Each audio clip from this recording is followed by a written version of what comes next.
I don't know about you guys, but I washed my hair this morning. Congrats.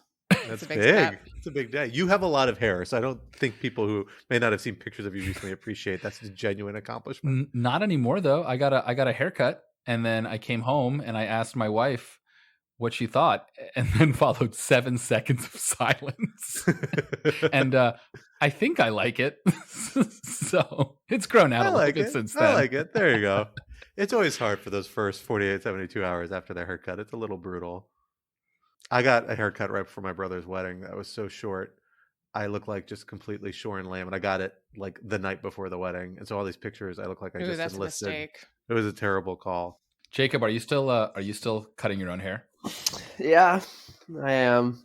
You really need the 48 hours if you're cutting your own hair, because like it makes a dramatic difference. Yeah, it really the blend doesn't. It's kind of hard to stick the landing on the blend, and 48 hours, big difference. But Quinta, what about you? I have returned to the land of professional haircuts. I am no longer attempting it myself. I did get asked by some guy with a completely straight face and with not a grain of mockery if I was in the Marines this weekend because of this haircut. It is high and tight. There's no. I mean, very high and tight. It's not a bad look. It's not a bad look, but it is distinctive. Yeah. How do you respond to that? Just like, no, but I cut my own hair. That's exactly what I said.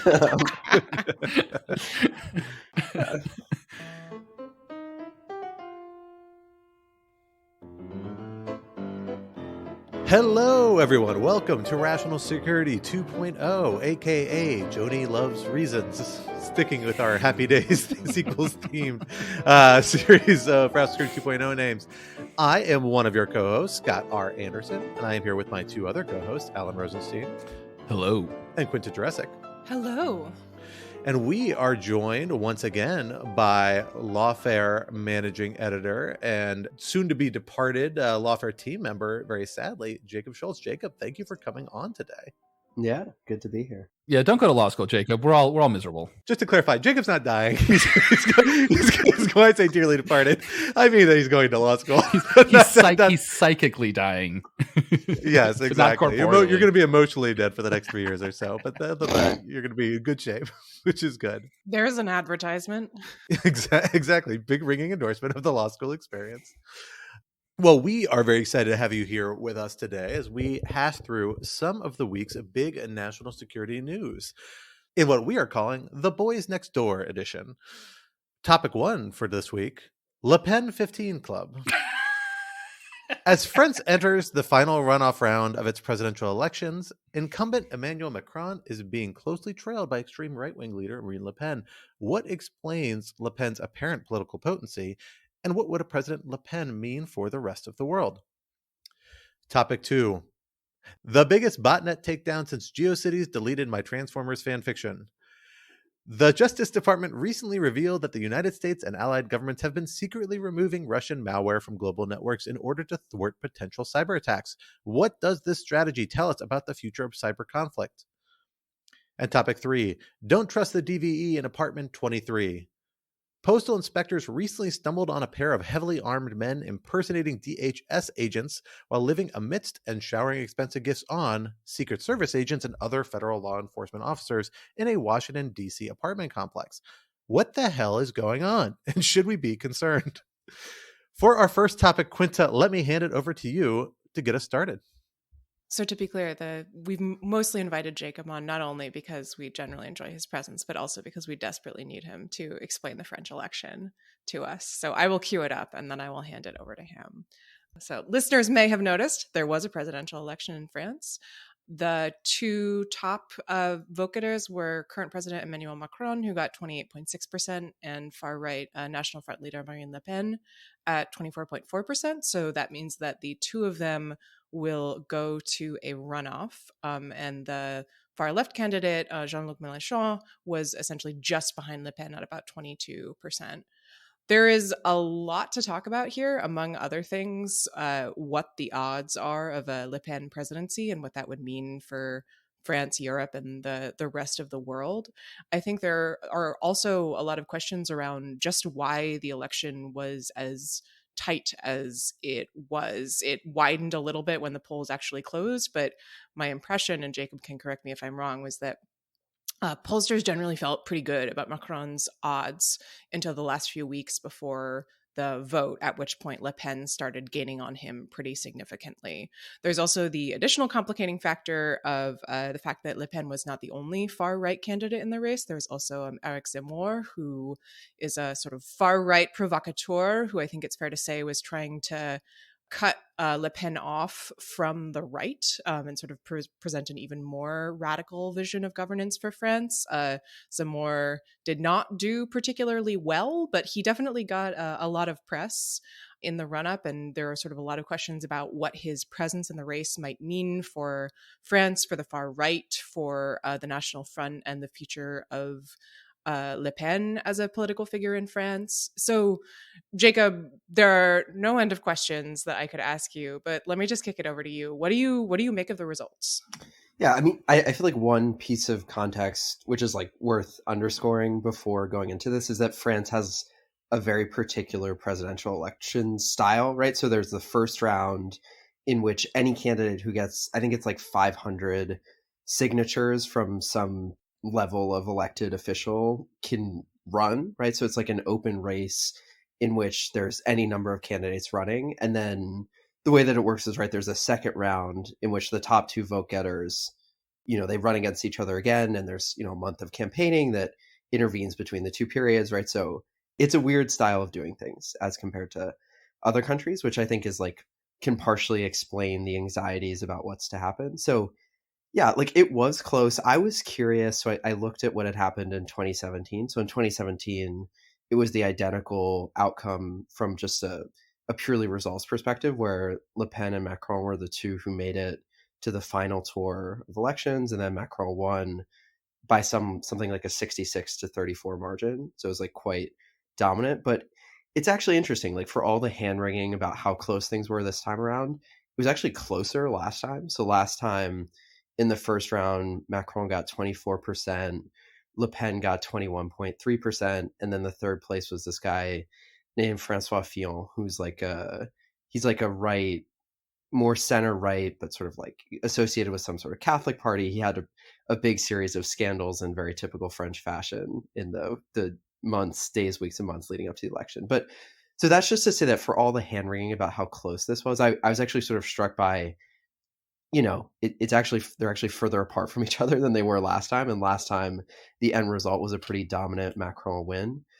But that said, I think like the main difference is that this time there's been 5 years of Macron, and he is like a pretty deeply unpopular guy, right? France is like we're a country that has like political grievance for sure. But like France is definitely a country where it's like a pathological desire to like, to criticize those in power and to just resent those in power. And he like by dint of his mannerisms, like he's sort of like stiff. And I think he's sort of, he operates a little bit like what a European McKinsey consultant would act like if they were president. Like he very much reminds me of like a more conservative Pete Buttigieg, is sort of like how I've always thought of him. And that it's not like a country where that stuff like plays particularly well. Like he's like way more business-like. He's way more sort of American-esque.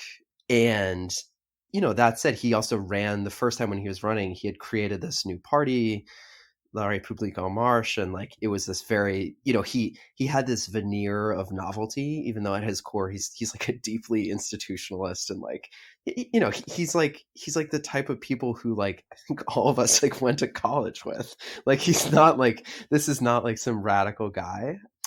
And I think 5 years of that, makes for a different sort of perspective on who he is. So, I mean, there's lots of different things to talk about, including like who came in third place this time and like what that means for what could happen in the second round. There's the Zemmour stuff. It's like a rich canvas of stuff to talk about, but that's sort of my initial thoughts. Yeah, before we go farther, I do want to ask about Zemmour. I mean, so he came in, I think, a very, very distant fourth or fifth. He really did not do well at all. How do you read that in terms of the threat he does or doesn't represent to the National Front and Le Pen. Was that overstated, or is he still in a good position against her? So I think there's like a little bit of a thing going on, and I was a participant in this. Like I recorded a podcast about Zemmour. I want to say it was the end of October. Yeah, it was like right before Halloween, which I can remember because I got my COVID booster shot the day before and was feeling it was like my Jordan flu game podcast recording this about it was Eric a good Zemmour. Podcast. But I think there's a little bit of a novelty component where he's this new sort of deliberately media craving guy who's very good at ginning up controversy, but has very little in the way of like a political infrastructure to back him. And you can say whatever you want about Marine Le Pen, but you know, she is the heir to a long-standing political legacy in France that like her dad was once in charge of, and you know, she is now the torchbearer of, and has like legitimate, you know, electoral strengths, and has like a legitimate infrastructure to get votes and to campaign and to like be organized, right? Whereas he's just kind of just like this random guy who like is really good at writing provocative essays and like going on podcasts and sounding like a pseudo intellectual. And I think like my read on things is there was this like flux of attention to him because he was new and different, and like frankly there's nothing interesting about Marine Le Pen. It's just kind of like scary and grim, whereas like with him there actually are some things that are kind of interesting and new. And I think there's like a bit of a novelty component of attention going to him, whereas in the long term the types of people who would be likely to vote for him or to vote for Le Pen, many of them sort of have a longer standing like link to Le Pen's party, and like the type of like grievance politics that I think she like represents, like they're much more used to and attached to, and she's just has better name recognition, I think, at the end of the day. So I know very little about French politics. I'm going to use this as an opportunity just to get it all explained to me by Jacob. You might be out of luck, but I can try. Yeah. I guess my first question is, and again, this is someone who's very much an outsider to this. You know, when I'm looking at the results from the first round, right? And you have Macron at 28, Le Pen at 23, and then someone named Mélenchon at 22. I'm sure I'm mispronouncing that. My apologies. Alan, I introduced him in the intro. Did you? Yes. I don't. There's just, I don't understand this. It's a beautiful language, but there's just this weird refusal to just omit random letters. They're not random. There are probably rules. Anyway, that's a different situation. I'm just jealous that I don't know French, clearly, is what's going on here. But the question I have is, given that the distance between the second and third place finishers is very small, and the third place is on the left, why are we still framing this as kind of this battle between, you know, Macron and Le Pen, when, you know, if you add the first and third, that's like way more than half the population? Or is that not the right way of thinking about it? I mean, I guess another way of putting it is, should we expect that many, if any, of the folks who voted for the third place, someone please tell me how to pronounce his name. Yeah, I see what you're saying. So two different ways to think about it. I think, like, first of all, the reason why people are framing it as a left versus right thing is because it actually just doesn't matter who finishes in third place, because it's 2 rounds of elections, and the dispositive thing is who makes it to the second round and then who wins in that, right? So like it's a little bit of a cultural thing where like form of elections dictates discourse about elections. Like it's a little bit less constructive to frame it as like a group of constellation of left parties versus right, whereas in reality, like the end outcome here is the same as it was 5 years ago, which is like, you know, center versus right. And that's sort of like, you know, again, form dictates discourse. So, but the second component of it is, I think the reason why the reason why the Mélenchon part gets omitted is because it's not like a traditional left candidate. Like, you know, France has a long legacy of quasi-socialist parties that call themselves socialist parties, but are sort of more like formally left institutionalist, have some political power. Like Francois Hollande was, you know, he was notionally a member of the Socialist Party, but is like, you know, part of the sort of more establishment left. Mélenchon is like France Insoumise, which is his party, is sort of like to the extent that there's like a Bernie equivalent, it is that. And like I spent a bunch of time at a French university when I was in college, and there was like this was like a very ruthlessly institutionalist university, but there was like a huge component of students who were like a part of the like France Insoumise like activism group. And it's sort of this like, they're doing a different thing, right? They're more interested in radical politics. Like they're interested in sort of the, like more Jacobin like strain of political thought, and the concern a little bit. And he attracts a lot of young people. Like he's quite charismatic, I think.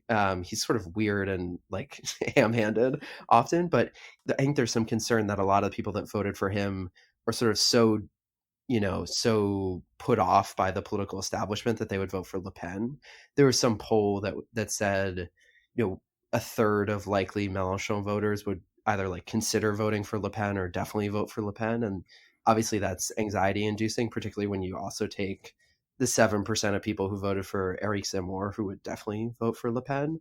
But there's been some reporting since the election that suggests that like maybe that's like a misplaced anxiety, and that in reality most of the Mélenchon voters will just vote for Macron. And like in 2017, 55% of the Mélenchon voters ended up voting for Macron the second time around. 7% voted for Le Pen, and the rest just didn't vote. And like, maybe that happens again, but I think that's sort of, those are like the two reasons for the framing question. It's kind of an interesting phenomenon if you put it at, how we think about what often people think about like different tiers of voting, or what is kind of a not ranked choice specifically, but kind of runoff voting is supposed to do. Because the basic idea behind it is like everybody gets to get their jollies out in the first round. You can vote for whatever wild person you want, but in the end, everybody's got to decide between the two biggest vote getting candidates. And in theory, the idea is often that this is supposed to like moderate them, right? It's saying you have to compete for the votes of your other political rivals. You can't just stay in your camp. You've got to reach out to them. But here we're in this situation where Macron appeared on the scene in 2016, squatted on like the middle of of what we think of as the conventional political spectrum, really trying to seize both the center left and center right parties that had kind of dominated French politics for the last few decades prior to that, and successfully did so, more or less. And you might think that actually squeezes people out on either side, right? Because there's not easy for them to left to jump to right when we think of it as a spectrum. But we actually need to think of it politics more often these days, probably is much more of a circle, right?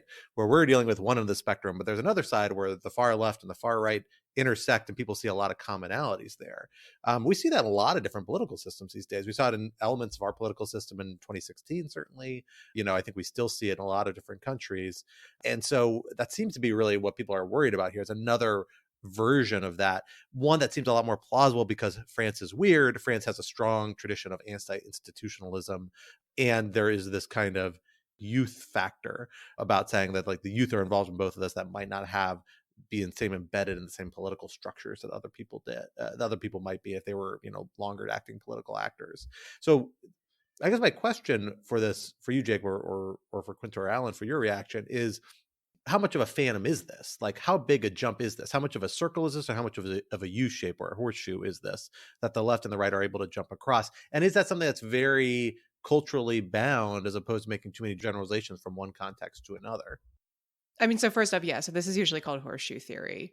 I think it's oversimplified often. I do think there's something to it. I would dispute that there is much of a horseshoe in the US in 2016. I would call it maybe more of like an L, perhaps half a horseshoe. But I mean, in its most extreme form, right? This is also what we tend to call a red-brown alliance, and it doesn't look particularly good either. So it's certainly true that there are, overlaps that are worth being concerned about when it comes to the real fringe. But I also think that it's important not to overstate the extent to which sort of mainstream or increasingly mainstream political movements mirror each other as opposed to being driven by very different dynamics, if that makes sense. And I will also say for all like for all the anxiety about this, to Mélenchon's credit, like he, at least as far as I can tell, has been like quite vocal that the people who voted for him the first round should not be voting for Le Pen the second round, and is like quite clear about like where his loyalties lie, notwithstanding maybe like certain ways in which he campaigned and stuff like that. But that is like a pretty clear and unequivocal stance. Whether or not people listen to him, I guess, is now the operative question.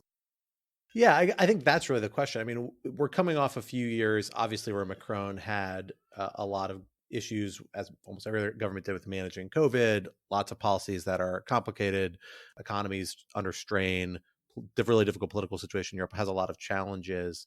And you can see there's lots of data points that people can seize on and react against there. But I guess the question is, what is the source of grievance that could drive that sort of jump? Is it this just kind of cultural, instinctively anti-institutionalism?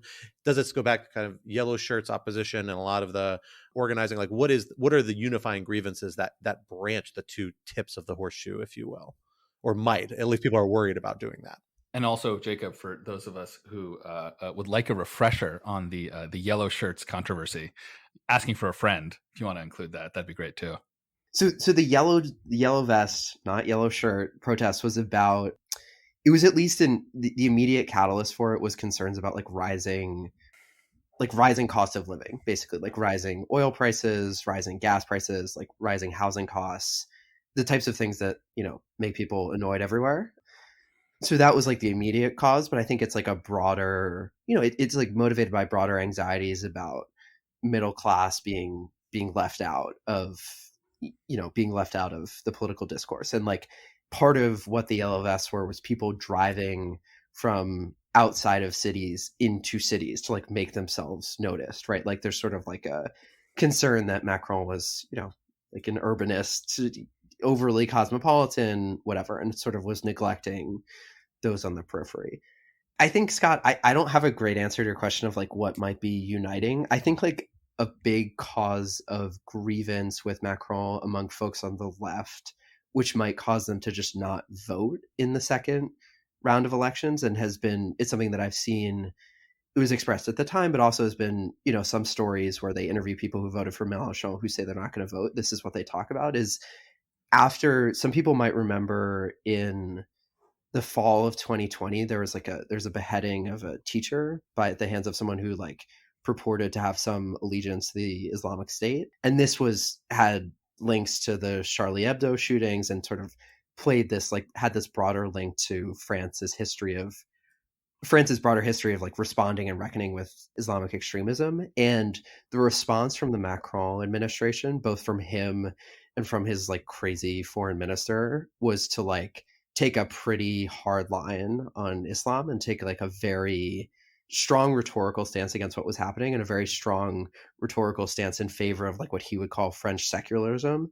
And I think there was some concern among people, rightly so in my view, that the rhetoric coming out of that lends itself to anti-Islamic sentiment, lends itself to sort of racist sentiment in a country that has like a long history of struggling to reckon with the legacies of colonialism. And I think just generally contributes to some people's view that Macron was trying to court right-wing voters at the expense of caring for the broader population. And I think that to the extent that there's anxieties about people not voting for him among the left, like that's part of what the concern is. Definitely not the whole picture, but part of it. Well, it is certainly an interesting situation in France that we'll have to keep an eye on as we get close to the next vote, which I think is in 2 weeks or so for the final vote. But until then, we need to move on to another topic. Going from political circles to big holes in cybersecurity, I want to talk about some recent actions taken by the Justice Department here in the United States, where we've recently got some reports by Attorney General Merrick Garland, among others, noting that the United States is engaged in what is a pretty notable cyber operation in the last few weeks, where using warrants provided by federal courts and in coordination with foreign government officials of various stripes. I don't have a lot of details on exactly what happened there, but supposedly with the permission of foreign governments, the United States has actually been going into a number of friendly computer systems, to take out malware that was believed to be associated with Russian intelligence that would have allowed them to operate, a series of botnets, but instead that they could have used, I should say, for a variety of cyber attacks, variety of other nefarious purposes that was seen as a major vulnerability, and that the Justice Department and no doubt other elements of the United States government took proactive measures to go ahead and remove those pieces of malware and protect those systems in doing so. We've seen little hints of this strategy before. The Justice Department's done similar things a few times, but as far as I'm aware, not quite at this scale. And it's particularly notable here, of course, because of the geostrategic context in which we have all been worried about potential cyber responses by Russia in response to Western sanctions and other Western measures in support of Ukraine that have not yet manifested. And this might be part of the reason why they haven't manifested, if Russia's toolkit really has been diminished by this previously covert effort that's now gone public. Alan, let me start with you as somebody who's worked on cyber issues at the Justice Department. Tell us a little bit about what the legal authority behind this sort of action is, how new it is, how well-defined it is, and how it fits into the Justice Department's, I guess the United States, broader strategy for addressing these sorts of cybersecurity threats. Sure. So in terms of the legal framework for this, I think it's useful to start with the simple case and then see how it gets more complicated. So if you imagine a really simple case, there's a specific computer somewhere, you know physically where it is, and you have probable cause to believe that there is evidence on that computer of some crime. Maybe the crime is computer hacking, maybe it's something else. Or you believe that that computer has or is being used to commit a crime, hacking or something else. Right? Then you can go and you can get a search warrant. Right?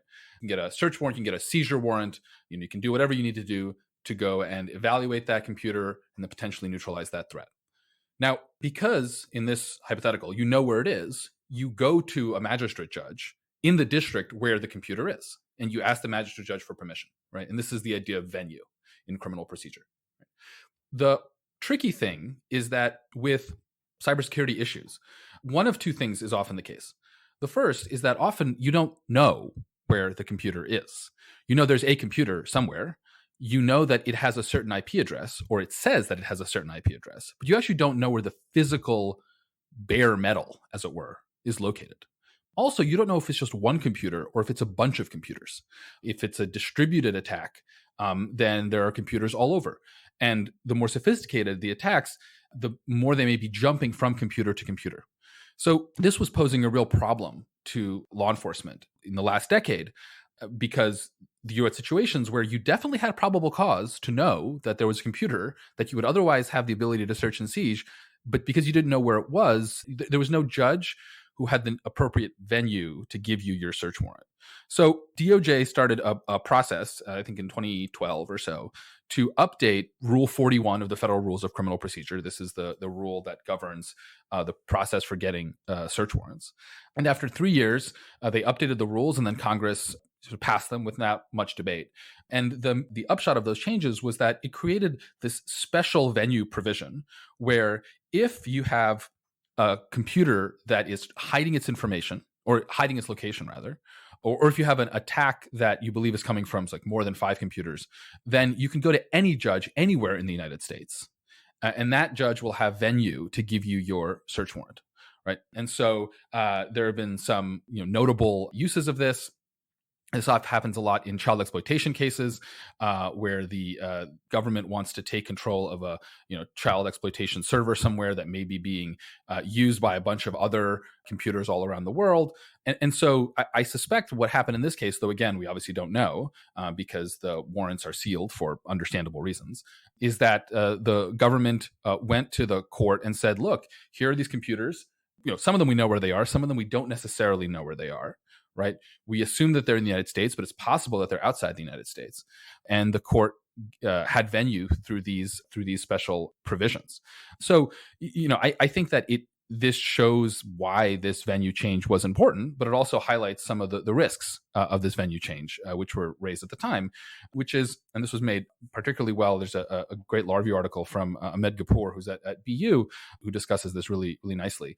The problem with this venue expansion is that it has the potential of allowing law enforcement to conduct searches and seizures extraterritorially, because if they don't know where the computers are, they can't be sure that they're in the United States. And so although the venue change was not meant to substantively expand the government's power, it was just meant to make it sort of more convenient for the government to get search warrants. The effect is that it might de facto expand the government's power, where the government uses this to search computers that happen to be outside the United States. So that's the search warrant piece of this. There are other parts of this investigation. So there's collaboration with other countries, which obviously does not really need any judicial process. There may be other forms of malware detection that we don't know yet about. There may be some public-private cooperation. Would not surprise me if the United States government is working with the big tech companies. Microsoft in particular has done a lot of work in tandem with the government in the past to deal with botnet and malware. But I think from these, quote unquote, secret court orders, I suspect that this is what we're looking at. I mean, one question I had about this is the extent to which the reporting on it kind of fits into the pattern that we're seeing of sort of aggressive U.S. intelligence disclosures around what's happening in relation to Ukraine. So we'd seen this in the sort of the run up to the war and in the last month or so. God, it's been over a month, in terms of, U.S. intelligence giving information to reporters about what Putin is thinking, what Russian troops are doing, this, that, and the other, the U.S. is bracing for potential cyber attacks, et cetera, et cetera. I'm curious, Ellen, I mean, looking at the press reporting, is this another this sort of reporting about the U.S. is doing these kinds of actions, is that another aspect of this sort of, I don't know what you can call it, like transparency strategy by the intelligence community, or is it more in the line of normal reporting that you would read on a big takedown of a botnet? I think it's both. I think here what's happening is that one use for this reporting is that it shows Russia that we know what they're doing. It's another way of showing Russia's malign intent, right? That is very much the use of intelligence as part of the broader strategic effort to counter Russian aggression. On the other hand, there's also an element that this is also just a regular domestic criminal investigation, right? It is happening in the United States. The government is using very powerful but legal authorities to do very important but very sensitive things in U.S. domestic networks. And so we'd want to know about that regardless of whether or not this was part of some broader effort to curb Russian influence. So I think here the kind of transparency is overdetermined, as it were, which I think is fine. We had there was a botnet takedown almost exactly a year ago, and we had run a bunch of stuff about it. And I think one of my big takeaways from that, and a plug for a good Lawfare article written by Scott's friend Alex Iftemi about what had happened. But my friend too, and my very close DOJ coworker. He may be Scott's friend, but he was my almost office mate. Scott got there first. Yeah, Scott, you're just second, Alex. I claimed it. I'm sure Alex will get way too much enjoyment out of this segment. If he listens to National Security. 50-50. Yeah, but part of sort of the implicit point of what he had written, and it's a super useful piece for understanding the legal framework of what's going on here, but is that the takedown then was sort of part of a broader, both rhetorical and functional pivot within DOJ to be very vocal that part of how Chris Wray and the rest of DOJ sees its role in the cyber realm is not just being sort of the whack-a-mole ex post punitive agent, but also spreading its tentacles out and having a role in sort of making it less of just a emergency cleanup unit and making it more of we're here to keep things functioning well and to keep bad actors at bay and on sort of a more continual basis. And these were remarks that Ray had given at an Aspen conference. And then immediately after, there's a very public Garland speech explaining why they did the botnet takedown in that instance. And again, here, we didn't, as Quinta says, we didn't find out about this through some clever Charlie Savage story. It's because Merrick Garland told us that this is what was happening. And I think it does seem to be right. It's a bit counterintuitive for people who have a more arm's length understanding of what the Justice Department does, that this is something that they're up to. And there does seem to be some sort of conscious effort underway to explain that they conceive of themselves and act in a way that's not just this sort of punitive, image of FBI guys and windbreakers cleaning up after the fact. There's an ongoing, they have a different role than people might otherwise expect. I wonder if cybersecurity agents still wear windbreakers, just to wear them, right? I mean, it's technically you're inside. It's climate controlled, I assumed, but I could just imagine who gets windbreaker. Yeah, exactly. I just imagine putting the windbreaker on just to put you in that right frame of mind.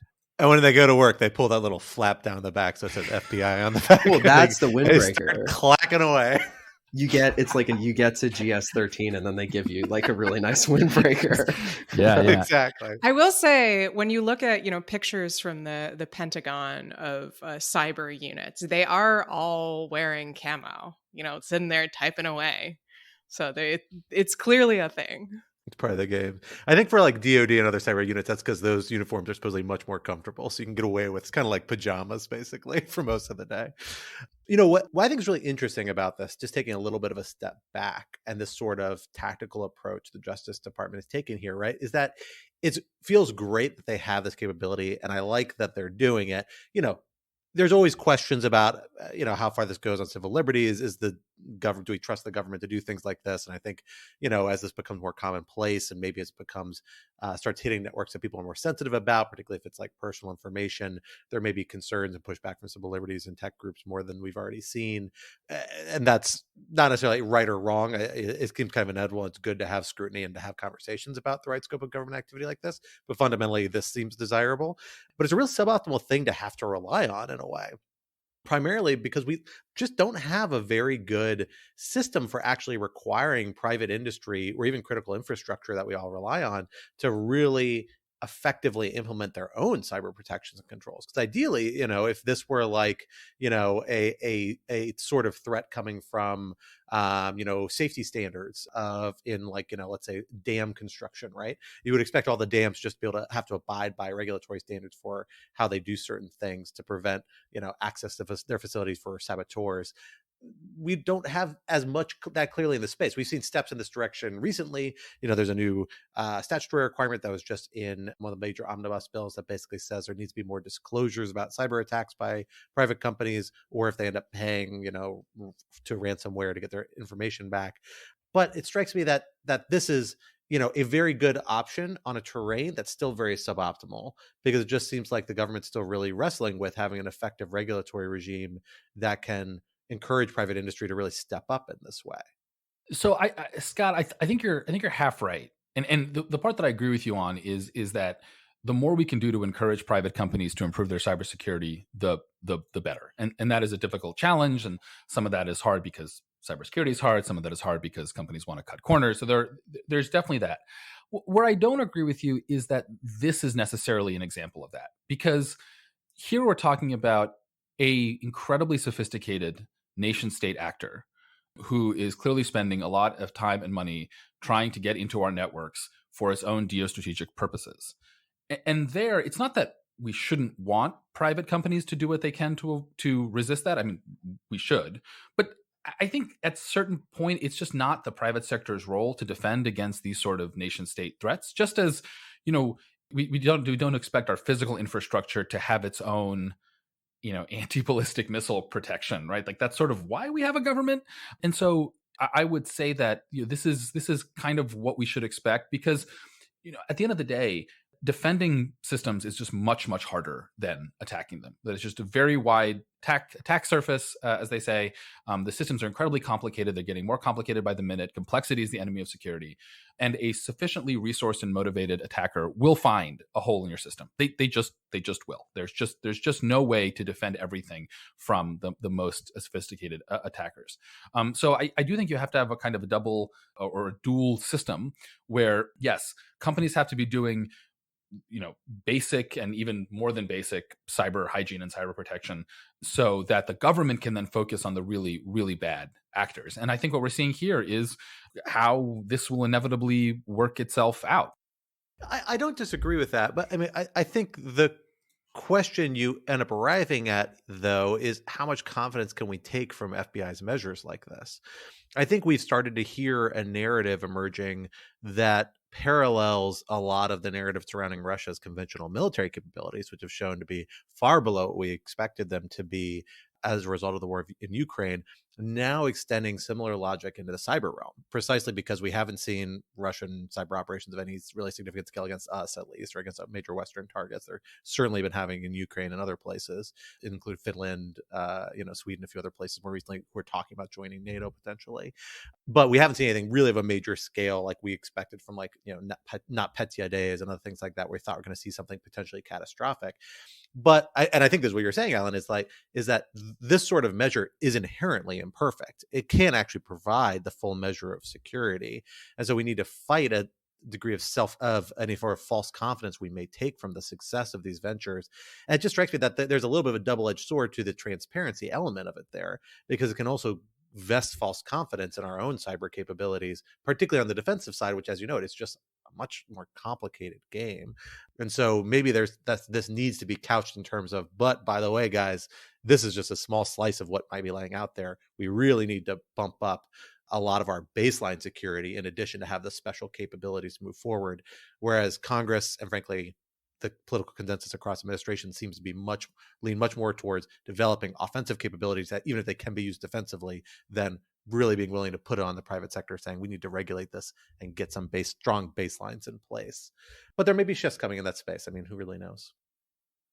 So from one law enforcement success to another, but much weirder law enforcement success story, let's talk about this wild Secret Service thing.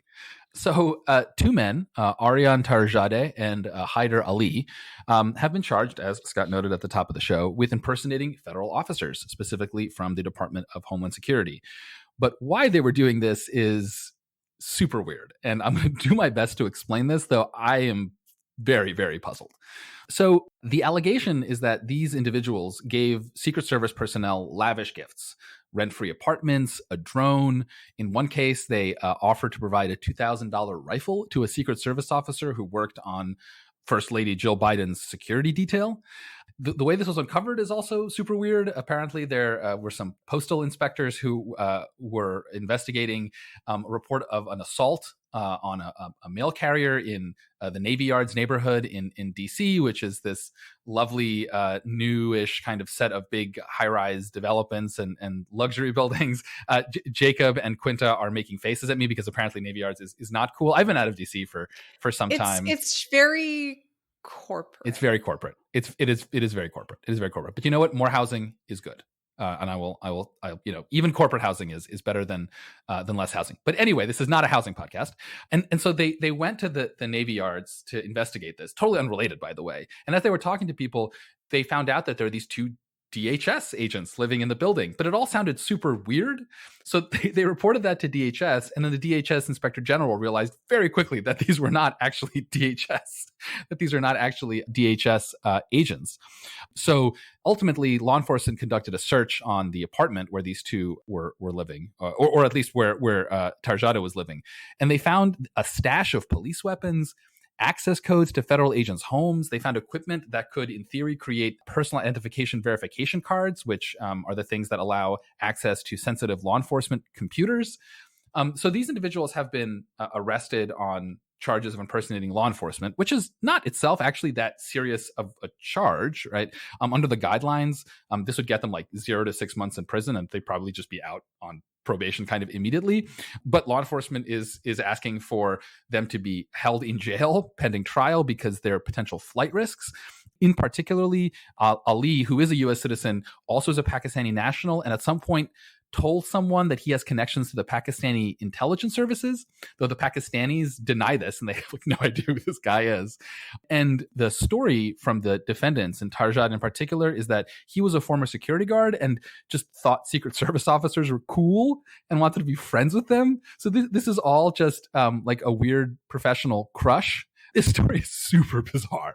And so the first question I have, and I'm curious what you all think, what could the motivations for this be? I mean, should we just accept the most simple yet somewhat strange account that these are just awkward weirdo ding-dongs who just really wanted to be friends with Secret Service officers? Or is there any reason to think that there is something more nefarious afoot? I mean, I would say go with Occam's razor, except that I actually don't know what Occam's razor is in this situation. Yeah, what is the simplest explanation? I have no idea. I mean, it's just like every piece of this, it just gets weirder and weirder. There's as we're recording this, there's actually a third day of hearings going on over whether or not these two should be detained pre-trial. And the judge from the reporters who are tweeting the hearing seems just as confused as we are, frankly. I mean, I don't even know what to say. It's so weird. I suppose you could say, okay, well, let's just go with, the explanation that they gave, except I don't understand why you would want to be friends with Secret Service agents that badly, right? Like that's the thing that doesn't make any sense. And why would you spend all of that money on it? Have you not seen Olympus Has Fallen? Secret Service agents are so cool. I will say, what I think is important here is that Carol Lenning, who writes for the Washington Post, has a book out about how the Secret Service is just a truly shambolic organization at every single level. And this is a great demonstration of that these dudes were just hanging around a bunch of Secret Service agents, and they were like, yeah, that seems fine. I'll just take a $2,000 gun as a gift from you. MBD, don't even worry about it. Or a free apartment. How does that even happen? It is wild. I do have to say, to understand one possible explanation of the story, you really have to dig deep into the male psyche. Don't resist. No one wants to dig deep into the male psyche. This is going to be a dark journey. It's just that guns are cool, and the people that have them are even cooler. No. Believe me, I have done a lot of reading and writing about toxic masculinity. Yeah, this is a good example of that. There is like a weird cultural phenomenon where certain dudes just really like guns and like hanging out with dudes with guns.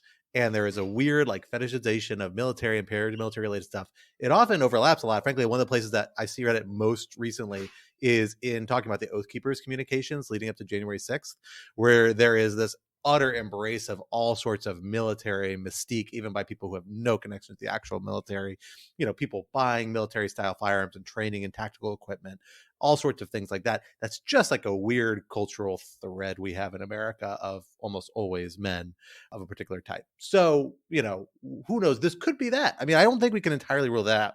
That said, the weird parts here is, why do you need 5 apartments to do that? And why do you need the ability to replicate access cards? And why are you gathering information on the people who live in this apartment building? So a big part of the story just do not fit with that narrative. That narrative is very much the one these guys' lawyers are putting forward before the court right now, trying to keep them out of detention, right? But the other parts of the story just do not fit well with that. And I think it very clearly looks like some sort of foreign intelligence operation. We don't know who the resources are. And actually, like an interesting angle of the story that I hadn't fully realized until I started digging into it is that while they have these 5 apartments, they don't appear to have paid for any of them, at least not in a very long time. There's an outstanding judgment against them by the landlord against their company for like $250,000 for unpaid rent for these various units. That said, they clearly had enough money or somebody they could turn to get approved for these units to rent them initially, or maybe it was just some really impressively executed con, who really knows. But there's a lot of pieces here that certainly look like some sort of intelligence operation, and you can see why the government would want to dig into it. But it seems like that they've stumbled across it so quickly that they're having trouble bringing together the pieces to build a case to bring alternate charges that might provide a better basis for detaining these guys moving forward. That seems to be the struggle we're at this particular moment.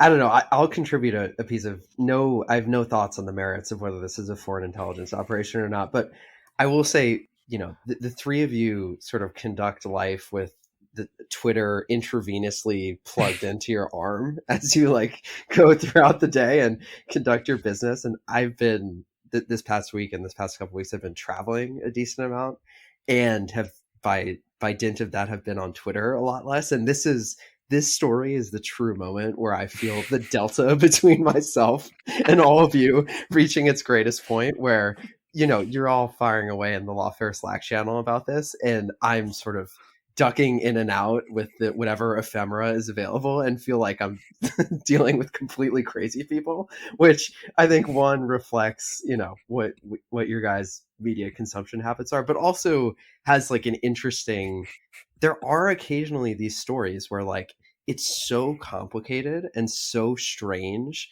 and table stakes to understanding what's going on are so high. And I don't know, I do feel like in my time at Lawfare, there have been like 4 or 5 or 6 of these stories. And it's really always sort of interesting to see how can we expect anyone who is not one of the 3 of you to understand what's going on here? And I think that's like an interesting task for whoever's reporting on these stories. And it's also, it's like a really hard thing, I think, about some national security stories in general, where like really the buy-in cost to understanding is so high, and the sort of like buy-in cost to being able to process it with like, holding 1, 2, 3, 4 alternative hypotheses in your head at the same time about what could have happened.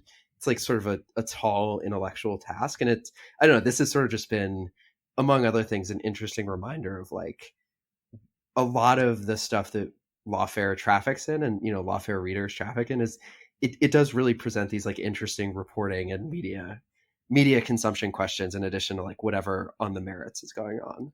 I feel like Jacob just examined each of our souls and found them wanting. This is like the meanest thing you've ever said, Jacob.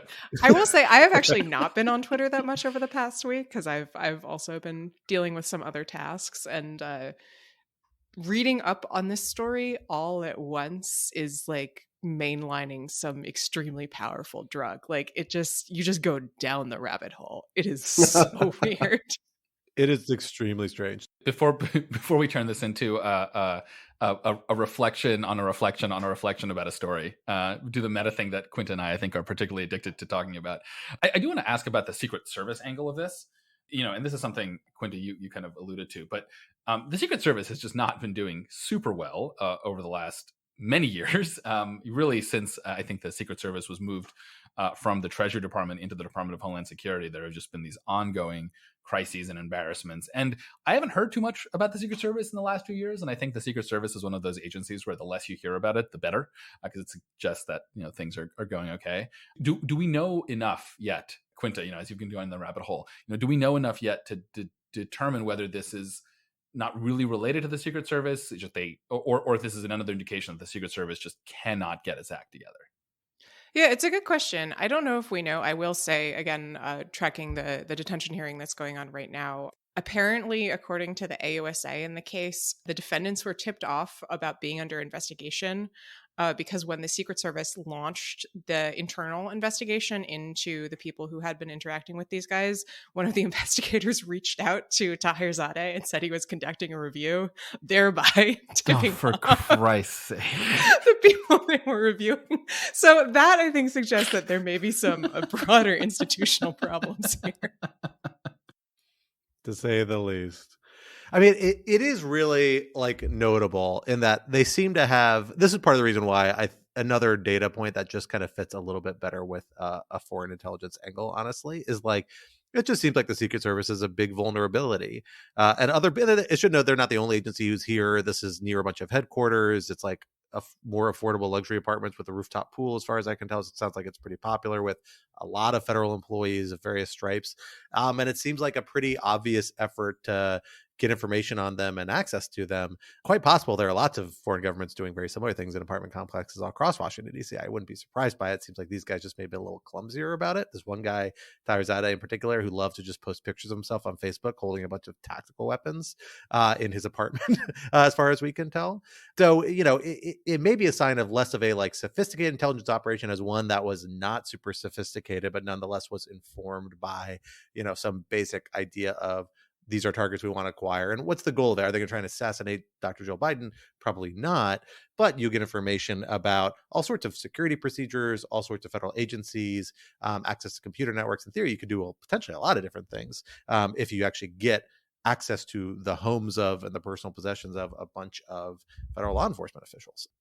So a very juicy target there. In this sense, we got really lucky that the people executing this just weren't more effective at being a little subtle.